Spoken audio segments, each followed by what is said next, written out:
Let's throw this open to our panelists. We have with us in the studio Prakash Belawadi, actor and activist with me in the studio here. We also have K.S. Dakshinamurthy, senior journalist, Sachidanand Murthy, also senior journalist, Kushan Mitra, managing editor of Pioneer, and Prasad Vidappa, fashion designer and prominent Bangalorean. All of them with us in the studio. Good morning to you all. It's a big day for Bangalore. Let me start with you, sir. While we're looking at the exit poll results, and I know that we spoke on Saturday and everyone wrote off those poll of polls, but the BJP, according, if you were to look at the average, BJP 99, Congress 94, JDS 29. JDS is going to be the kingmaker. Do you see the BJP forming a government in the state of Karnataka? See, I think even now I'm going to say that it's really difficult to make a guess. I'm going to stick my neck out and make one guess. One thing that we can say with some certainty is that Siddaramaiah is never going to become chief minister again. Ever? Ever, perhaps. That is one guess I'm going to try and make. Even if the Congress gets a majority, it may be difficult, I think. So when everyone says that he's been wily and he's played his cards very well, I don't see how clever it is to write yourself out of the story. So that is the first thing I'll say. And if there is a hung assembly, I don't think it's going to happen, government is going to happen very quickly, or it will happen very smoothly. Because my guess is that if there is a hung verdict, Mr. Deve Gowda will say that to maintain his secular credentials, he'll offer unconditional support to the Congress. But I think Mr. Deve Gowda never makes any unconditional offer. There are no unconditional offers in politics. Let's just say that. So I think it's going to be a protracted play out till 2019, and you shouldn't expect any kind of stable government till then, till maybe Jan or Feb of 2019, if there's a hung verdict. So are you saying it's going to be a repeat of 2006, where A.K. Antony was made to wait by H.D. Deve Gowda, if I remember it correctly? Mr. Murthy, you correct me. And suddenly, Kumaraswamy came out with an arrangement, and you had a BJP Kumaraswamy government, and everyone at the All India Congress Committee was waiting for an assurance from Antony and Deve Gowda. I'll just add one small thing before Sachi speaks, because I don't think Mr. Deve Gowda has as much choice now, or the JDS, let me say, as much choice now as it had then, because I think Muslims, by and large, don't trust Mr. Deve Gowda anymore. They seem to have abandoned the JDS, which is what gives the Congress some confidence that they could even get a majority. But it's really anybody's guess. Mr. Murthy, every election we say this. With Gujarat we said it, with UP we said this. Semi-final to 2019. Are we reading too much into one state election? I think so. One way this election, also we have to look at it as a continuity of what happened in Gujarat, where the BJP and Congress were in very close contest. And then we have 3 more elections coming where again they are in direct contest. Only in Karnataka we have a third player. But I don't agree on Siddaramaiah being not ever CM, because once the results come, if the Congress gets a majority, then the drumbeat in the Congress, drumbeat in the entire country is, this is Siddaramaiah's victory. It is Siddaramaiah. Maybe he has said that, yes, if the party wants a Dalit as the CM and all that. But if they win 112 seats, it is Siddaramaiah who will be the chief minister. Maybe with the Dalit as the deputy chief minister. So I think because he will be credited with victory much more than Rahul Gandhi. So that's what I think. But then, yes, but then we have had elections earlier. In 2003, the BJP won the state assembly elections, advanced the Lok Sabha elections, and lost the Lok Sabha elections. So these are seen as some kind of a popular indicators, especially in the Hindi heartland. So Mr. Modi also may be tempted to call for early elections if he wins in Karnataka. But the Karnataka goes against the national sentiment. Yeah, but then Mr. Modi is also sometimes against superstitions. He goes against the trend. He can buck the trend by saying that I'll call the election, because he's supremely confident about his popularity if they win in Karnataka. Prasad Vidappa, what's your hunch? Well, I speak for the citizen really, and I'm wondering how much of a difference does it make really who wins, as long as they deliver. So I'm from the point of view that says that it's better to watch and wait. It's a very, very difficult election to predict. And we've been surprised before, and I think we're going to be surprised again today. We'll have to wait and see. But you know, my question to you, I'll come to you, Kushan, first. You know, we have been talking about Karnataka, importance, reading too much into it. But the fact of the matter is, if you look at the narrative spun by the Congress leaders, they all talk about Indira Gandhi, they all talk about what happened in 1970s, late 1970s, and they have positioned the election campaign in Karnataka as if it's going to be their comeback state, which was not the case in Gujarat.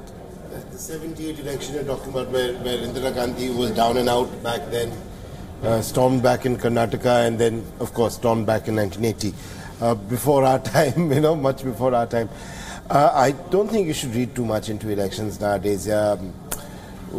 We are looking at a lot of historical context at a time when we know we have collective attention deficit disorder, and we don't look beyond 6 months and in anything.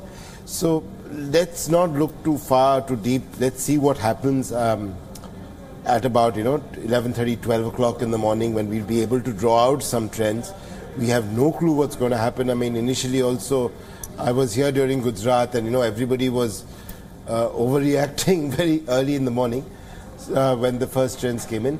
So I mean, historical context is good, but let's see what happens. I mean, let's not compare this election to any election before it, or in any election that's going to come in the future. Mr. Dakshinamurthy, we've seen since 2014, 21 states went to the polls. 15 of them have a BJP government now. And everywhere the BJP has, there's been a hung assembly, not everywhere maybe, but 3 states we've seen. The BJP has gone and gone ahead and formed the government. So is the Congress's best chance to get a clear majority then? Yes, I think in a very long time, I think this is the, Karnataka is the place, where Congress has the best possible chance. In fact, if you see, from the time the campaigning started, the Congress was always, at least in the perception of most people, it was in the lead, and many people thought it would either be the single largest party or it will cross the line. But Mr. Modi arrived in Karnataka, and then all his campaigning, etc., etc. Post that, there has been and the exit poll added to it. So it's caused some kind of a confusion, but I'm not very sure whether the original narrative has actually changed. So don't be surprised if the Congress does make it. Right. Let's try and look at numbers in the past to gauge how things stand and how things could take shape later in the day as we await counting. Let's take a quick look at what the Karnataka Assembly looks like currently. Last time around in 2013, the Congress comfortably crossed the halfway mark, securing 122 seats. Yes, BJP came a distant second with just 40 seats. The Janata Dal Secular also secured 40 seats with 22 legislators from other parties. That is the current strength of the Assembly, whose term ends on May 28th. In the election prior to that, Bharatiya Janata Party emerged as the single largest party with 110 seats, but well short of 3 seats to form government. But the party formed government under B.S. Yediyurappa with the help of 6 independent candidates. The Congress came a close second with 80 seats and was the principal opposition party in the state of Karnataka. The Janata Dal Secular securing 28 seats in the 2008 election. Now, traditionally, Karnataka is known to vote for different parties at the centre and the state. This is a jinx that many say that whoever wins this election is going to want to break. The state that makes up for 28 members of parliament saw 17 coming from the BJP in the last Lok Sabha election, but that was the year of the Modi wave. That was in 2014. The state sent 9 Congress MPs to the centre and 2 from the JDS. And this is something that many have said, Karthikeya, that this is not 2014. This is a waveless election, as many have put it. I think more than waveless election, I think this is one election where a Congress Chief Minister was able to set an agenda. Those are the points of debate we'll go into, but fact of the matter is the whole Lingayat issue, the flag issue, the language issue, the signage issue, being a person, personifying regional pride. It was in early part of the campaign, it was all about Siddaramaiah and the Congress party. So that way, if you look at Karnataka election, it was slightly different from other elections where perhaps the CM face even different from Punjab, because Siddaramaiah dictated a lot of terms and dictated a lot of issues throughout the elections. Indeed. As somebody who voted as a Bangalorean, what did you think was the overarching theme of this election? No, I think it is fair to say that there was no visible wave or issue of the election in the election campaign. But to say that there was no issue for the voter may not be true, because I think, at least in Bangalore city, we've been hugely and intensely bothered about the way the city has deteriorated in the last couple of decades, and there's a very alive citizen movement in Bangalore and Bengaluru, and we've been demanding many things. I'm sure that is the case in many parts of the state as well. So I think the voters have issues. The problem is that none of those issues have ever been discussed in the campaign. I must also tell you that they have come out with fairly good manifestos. But the thing is, it came just 2 days or 48 hours before the elections, and in no debate, panel debate, those issues have come up. So I think the parties are seized of this idea that the voters are bothered about many things, not having jobs. But BJP did launch a separate Bengaluru campaign, if I'm not wrong. And on the question of manifestos, I think they're all saying pretty much the same thing. Yeah, so if you had true, to argue and debate... Which means there is an issue for the voters. They understand that, okay? They're responding to that. But the issue of the campaign has been very different. I also agree with you, whether the Kannada issue or the Lingayat, vote divide, issue, or the flag thing, will that matter? I think you could say, for instance, in the Lingayat religious issue, there was a great deal of enthusiasm, at least in some sections of the community, for a separate to have a separate religion. But I don't know whether they see that as a political issue. And I think even the Kannada issue may not translate itself as a political issue. He may not convert those things to votes. I mean, Mr. Chief Minister's love of the language, or Mr. Chief Minister's concern for the philosophy of Basavarna, they will matter if they can convert to votes in some way. But that is the million-dollar question. You use the word Basavarna, but the fact of the matter is, even when Prime Minister was in England, he made time that, he garlanded the statue of Viswaraya. He did that, That theme never left the BJP campaign, and he continued to campaign around all those points. There's a very subtle difference between what Mr. Amit Shah and Mr. Modi are pushing with the Lingayat agenda and what Mr. Siddaramaiah's panel that recommended this division said. See, the thing is, the Veerashaivas are quite happy to have a separate religion as long as they can stay together with the Lingayats. Okay? Because the Veerashaivas have overtones of Vedic Sanatana Dharma. But the recommendation of the panel is that they must accept Basava Tattva to be a separate religion. I don't know if it is the business of anybody but the Lingayats themselves to decide that. But how the Lingayats will treat that is important. They're a very powerful community. The Veerashaiva Lingayat community was a very powerful community. If you divide them now, they'll be divided forever. And if they realize that, do you think they will actually fall for this game? I mean, that is a big question. What Amit Shah and Narendra Modi are saying is, we will give you a separate religion status. You be together, with the contradictions that are there. I mean, this is how this country is. If my wife is a Madhva and, I'm a Smarta, and the difference between us is much bigger than the difference between Lingayats and Veerashaivas, I would say. I mean, this country lives like that.